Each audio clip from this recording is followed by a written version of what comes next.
Hey everyone, I'm Brian Parks, the CEO of Synapse Software, and in this video I want to talk about no code and what it really means for your implementation. In order to do this, I'll go through what I think are a few different myths, and I apologize for the clickbaitiness of this topic. 5 myths about low code or no code, but I really think that there's a lot more hype that goes into no code and low code that really isn't necessarily truthful. It doesn't necessarily tell the whole story. And I want to make sure that if you're looking at a no code platform, you look at it from both angles and know both the positives and the negatives, and can make an educated decision about whether or not no code or low code is really right for you, or if it makes sense to go in the direction of a so-called pro code or traditional code platform where you actually write in an industry standard programming language. So let's get started with the first myth, and that's that you can implement your entire system without the help of a developer. And while there might be some truth to this, because you might not have to hire a software engineer, someone who can actually write C# or Python or JavaScript and has a background in software engineering, there's still someone who's going to have to write or build your platform. And whether or not you call them a developer is kind of a separate issue altogether. Someone needs to think through how to translate the needs of the business into something that the system can understand and something that the system can execute. So whether or not that's a software engineer or someone who is really familiar with the platform that you're using, you're going to need someone who kind of takes on that role, that responsibility, or maybe comes with that background. And if you have to look outside of your organization for that person, how easy is it going to be to find someone who knows your platform inside and out? Obviously, software engineering is very prevalent, so it's really easy to find qualified people. Job markets go up and down, so it might not necessarily be easy to attract them and to hire them, but you can certainly find someone with that skill set. Whereas it might be a lot more difficult to find someone with a very nuanced skill set in building systems for a specific platform. Certainly, some are more prevalent than others, but that's still a concern that you'll have to look at when you're thinking about low code or no code. The second myth is that the process experts, the people who are doing this workflow day in and day out that really need the help from the system, can implement solutions without expert help. And I really think this is completely false. I mean, technically, yes, it's true.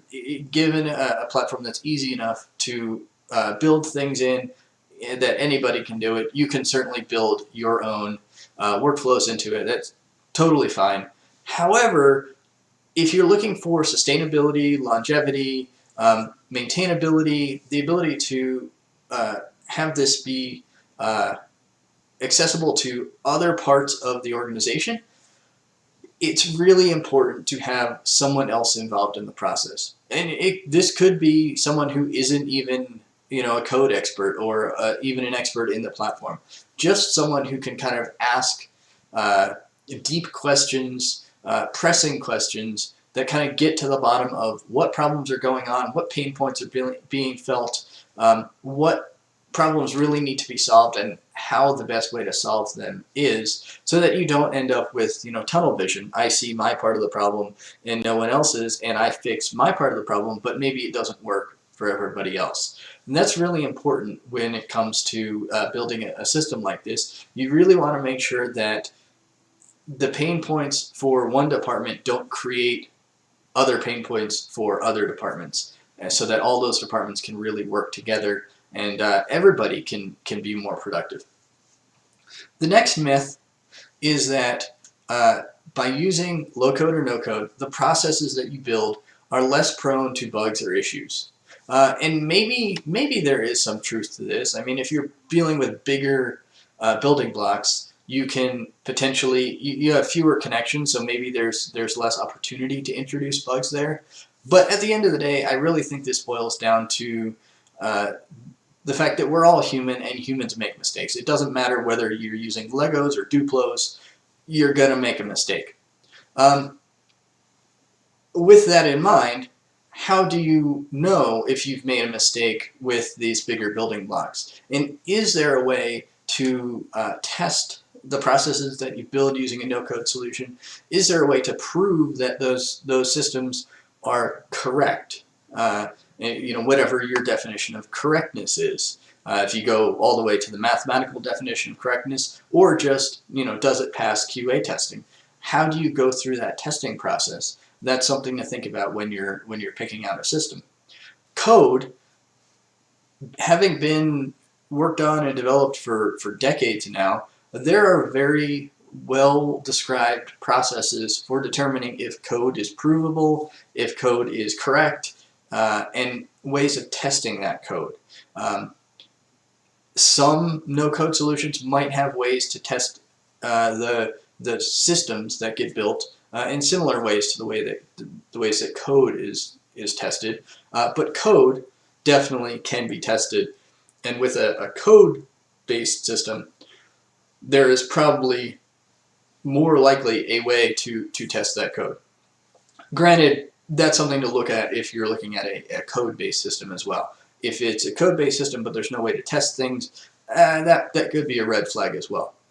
So this could be a myth in both directions.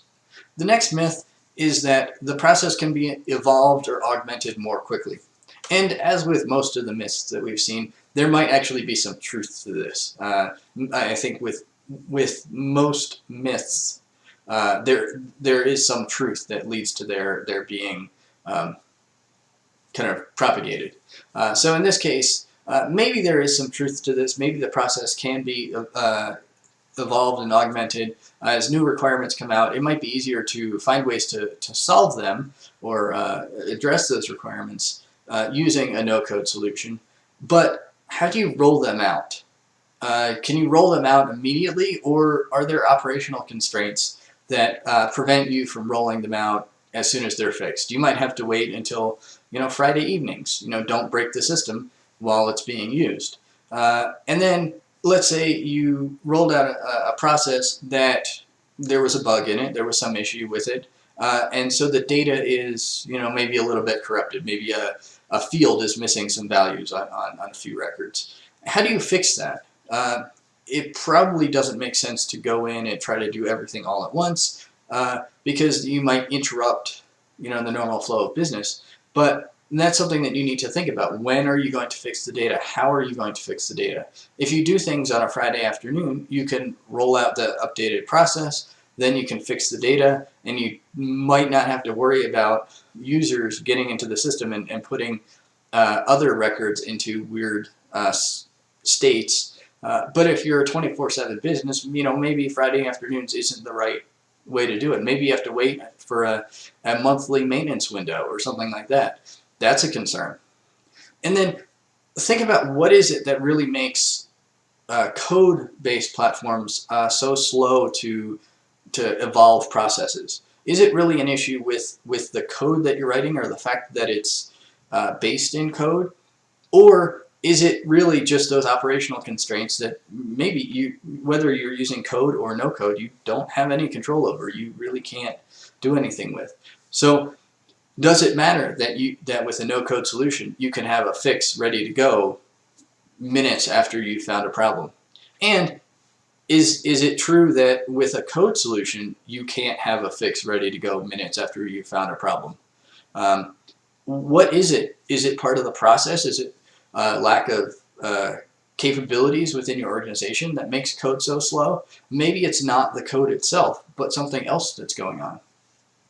And our final myth is that low-code and no-code systems are simple, while traditional code is complex. And as a software engineer, I might be slightly biased in this. I kind of feel like I speak in code, so code isn't really that complex to me anymore. But I think any platform can be complex or hard to use or present challenges or obstacles without the right developer tools. And realistically, that's what's made code, even as a software engineer, even as I've progressed in my experience, the better developer tools get, the easier it is to write code, and the easier it is to write complex code.